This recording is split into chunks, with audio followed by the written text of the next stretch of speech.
On the verge of turning 30 and feeling the societal pressure to settle down, I desperately reached out to everyone I knew, asking, "Does anyone know a good match for me?" Through a friend's introduction, I met John, and after nearly a year of dating, we decided to get married. Just 2 months into our marriage, I found myself at my wits' end, yearning for a divorce as soon as possible. Looking back, there were a few red flags while we were dating, but my overwhelming desire to get married blinded me to all of John's flaws. They say hindsight is 20/20ths, and it couldn't be truer in my case. My name is Mia, a 29-year-old nurse, and John, who is 8 years older than me, turned out to be a boastful and compulsive liar. From the very start, he misled me about his job. John had claimed to be the store manager at the supermarket where he worked, but the truth was far from that. He was just a regular employee with no specific position. I didn't judge him for his job, but the deceit hurt. The truth came out when we were planning our wedding guest list. He casually mentioned, "We have to invite the store manager Alex and the assistant manager David," exposing his lie. "Wait, I thought you said you were the manager," I confronted John, feeling a wave of confusion and disbelief. He nonchalantly responded, "I never said that. I only mentioned that I'd eventually become the manager." "What? You lied?" My voice trembled with shock and betrayal. But with the wedding venue already booked and our families introduced, the pressure was immense. Sensing my hesitation, John added, almost as a threat, "If you really mind, we don't have to get married." Caught up in the moment and fearing the consequences, I regretfully replied, "No, let's get married," a decision I now see as a mistake. John, trying to appear confident and nonchalant, said, "You didn't fall for my job title. You fell for me, right? The details don't matter. Just follow me without fuss. Is that so?" His attempt at being cool only made the situation worse.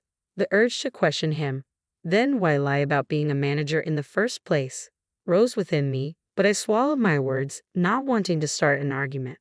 The next deception revolved around our living situation, which ultimately led to us moving in with John's parents. Before marriage, both John and I had been living with our respective parents, but I had proposed, "Let's build a house halfway between our parents' homes once we're married." Having always dreamed of owning a detached family house, I was determined to make this dream a reality. Growing up in a rundown rental, I had saved diligently for this purpose.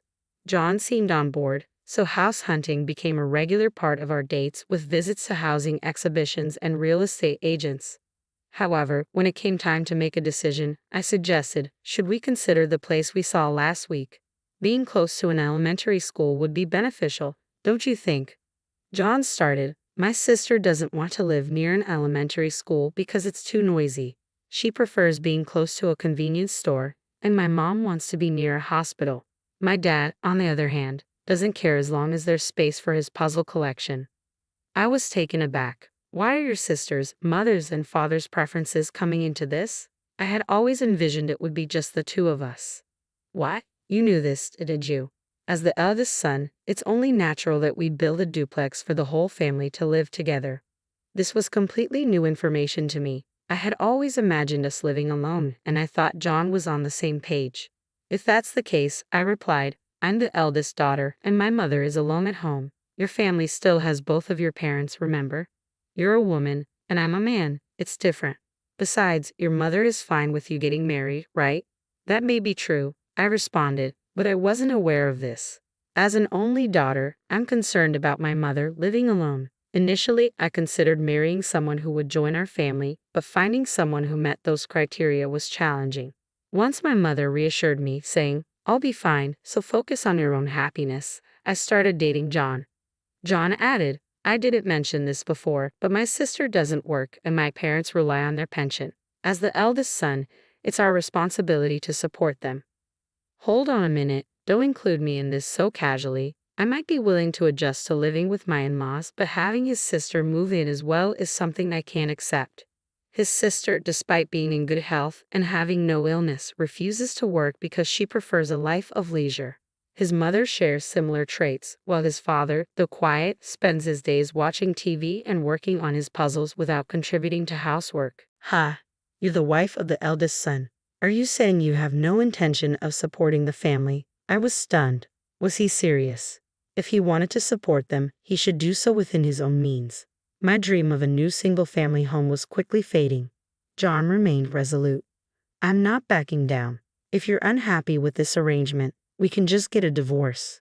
So, for the time being, I decided to move in with John's family, believing it was the best decision under the circumstances. I put aside my dream of building our own house, unwilling to squander the savings I had diligently accumulated during my single years. Consequently, after our marriage, I found myself living with John's family. Both John and I worked different shifts, he at the supermarket and I as a nurse, including night shifts. Shortly after moving in, I was jolted awake by my mother-in-law yanking off my blanket after a night shift. Sleeping until noon is unacceptable for a daughter-in-law, she said sternly. I just got back a little while ago and have another night shift tomorrow, I replied, struggling to keep my eyes open. Stop complaining and do some housework, prepare lunch for us. What are you doing? She insisted. I quietly pushed my mother-in-law out of the room. This was no joke. I desperately needed my rest. Maya, who do you think you are? I could still hear my mother-in-law ranting from the hallway, but I chose to ignore her. I locked the door, inserted earplugs, wrapped myself in a blanket, and went back to sleep. I finally woke up around 3 p.m. and started tackling the housework. It struck me as odd. In this house, there are 3 other healthy adults besides me, yet I seem to be the only one expected to handle both housework and a full-time job. Just then, John came home. Hey, Mia, I heard what happened. You were home all day and didn't make lunch for my mom? Well, I was exhausted. Besides, when I'm not around, you all manage on your own, so why can't you do the same while I'm sleeping? I shot back, noticing John's parents and sister smirking behind him. What about you? Didn't you say you'd be working until tonight? I left early because my sister called with a family emergency. All this fuss just because I didn't make lunch. It's ridiculous. My frustration bubbled to the surface, only escalating the situation. John's scolding intensified, adding more fuel to the fire. Is marriage really supposed to be this difficult for a wife? With no respite at my in-laws' home, I began making excuses to return to my mother's house on particularly tough days or during my days off. My mother welcomed me without question. I wanted a divorce, but I couldn't bring myself to say it out loud. Then the topic of moving came up at my mother's house. They need us to find a new place by next year. The rental house my mother was living in had severe leaks, and the landlord decided it would be better to demolish it rather than undertake costly repairs. That's right, it's not immediate, but we need a pet-friendly apartment, my mother explained. After my father passed away, she started volunteering to temporarily foster abandoned or lost cats. Although we lived in a nearly 50-year-old rental, the landlord had been understanding about her fostering work. Then I'll help look too, I said. It was a perfect way to occupy my time on days off, assist my mother, and indulge my interest in property hunting. It was a win-win situation. While visiting various real estate agencies, my mother sighed. A detached family house is just a pipe dream. That's when it hit me. A divorce could solve everything. A house is a lifetime investment, and I want to live with someone I truly care about. Then, as if by fate, we stumbled upon Cat Ears Construction. The sign featuring a cat picture and the banner reading "Homes for Cat Lovers" drew us in. We couldn't resist checking it out. Inside, a friendly clerk eagerly detailed their offerings, including an atrium and outdoor cages for cats. I had always thought cats were strictly indoor pets, but they offered sunrooms for sunbathing and large cages with special doors allowing safe outdoor access. We listened intently and left with a stack of brochures. As we walked out, I declared, "I'm going to get a divorce and move in with you, Mom." That came out of nowhere, my mom said, clearly surprised but choosing not to comment further. I couldn't see John, his parents, or his sister changing for the better, and I feared the mistreatment would only worsen. I was done just going along with things. By the time I got home, it was already evening. I quickly started preparing dinner and set the brochures aside in a bag on the sofa to review later. The laundry I'd done earlier was still sitting there, and the kitchen table was cluttered with the remnants of the frozen pizzas and forks my in-laws and sister-in-law had used for lunch. You're the wife. How long are you going to keep loafing around? I'm starving. Sorry about that, but your sister could have made something, you know. What? That's ridiculous. My sister-in-law was visibly upset, but I chose not to let it bother me. Soon enough, we'd be strangers anyway. Later that night, my husband came home and immediately scolded me. Hey, there's only $700 in the account for this month's expenses. I quickly fabricated a story. Oh, sorry. There was an administrative issue at work, so my salary will be delayed. All right then, make sure to deposit it as soon as you get paid, or we're getting a divorce. Sure, I replied. When we first moved in together last month, we discussed how to manage household expenses. John insisted that I contribute almost my entire salary of $2,500 while he would only contribute $700, keeping the rest for himself. I couldn't agree to that, so I insisted on equal contributions. As a result, I've only been depositing $700 for the past 2 months. I consulted a lawyer, prepared for divorce, sorted through my belongings, and stayed busy with work and organizing my parents' home. John, who typically had different days off, had recently started spending more time out with his parents and occasionally his sister. I found it unusual but convenient. One day, John announced, "I've bought a new duplex. We're signing the mortgage next Monday. Just so you know, if you oppose this, we'll be getting a divorce." He even handed me the divorce papers with a surprising level of consideration. A house? What are you talking about?